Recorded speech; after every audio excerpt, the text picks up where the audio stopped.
Remember Sony Ericsson? That cool phone with the sick designs, amazing Walkman music features, and the iconic CyberShot camera?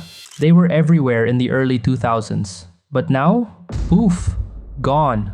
What happened? Why did a brand that had everything just vanish? Back in 2001, when Sony and Ericsson decided to join forces, it seemed like a match made in heaven.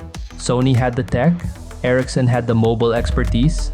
Together, they launched Sony Ericsson, and it worked, big time. These phones were sleek, stylish, and packed with features you couldn't get anywhere else. Remember the Walkman phones?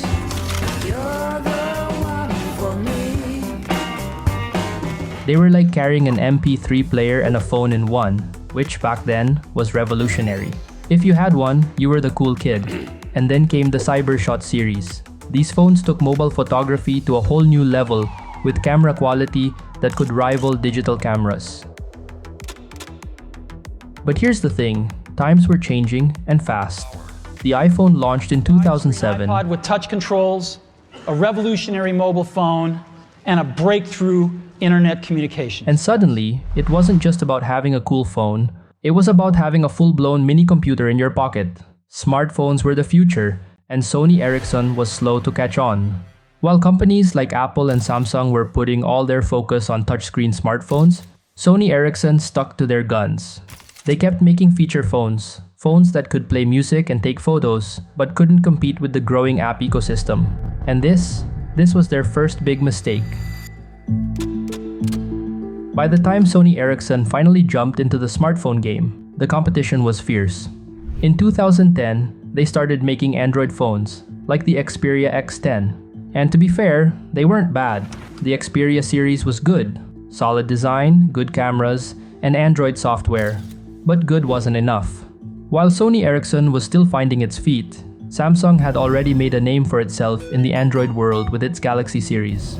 And let's not forget Apple's iPhone, which had become the gold standard by this time. Sony Ericsson couldn't keep up. They didn't innovate fast enough. They didn't push the boundaries like they used to. Their smartphones felt forgettable. Another reason for Sony Ericsson's downfall?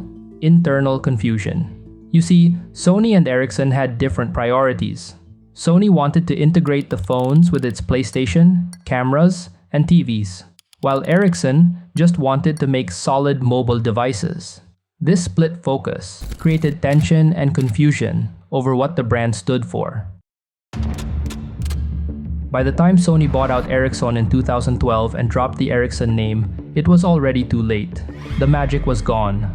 Sony continued making smartphones under the Xperia brand, but they never regained the dominance or buzz they once had. So what finally killed Sony Ericsson? Failure to innovate. By the time they tried to fix things, the smartphone world had already been taken over by Apple, Samsung, and even up-and-comers like Huawei and Xiaomi. Sony Ericsson just couldn't find a way to stand out in this new era. They had the tools, great cameras, audio tech, and a well-known brand, but they couldn't pull it all together.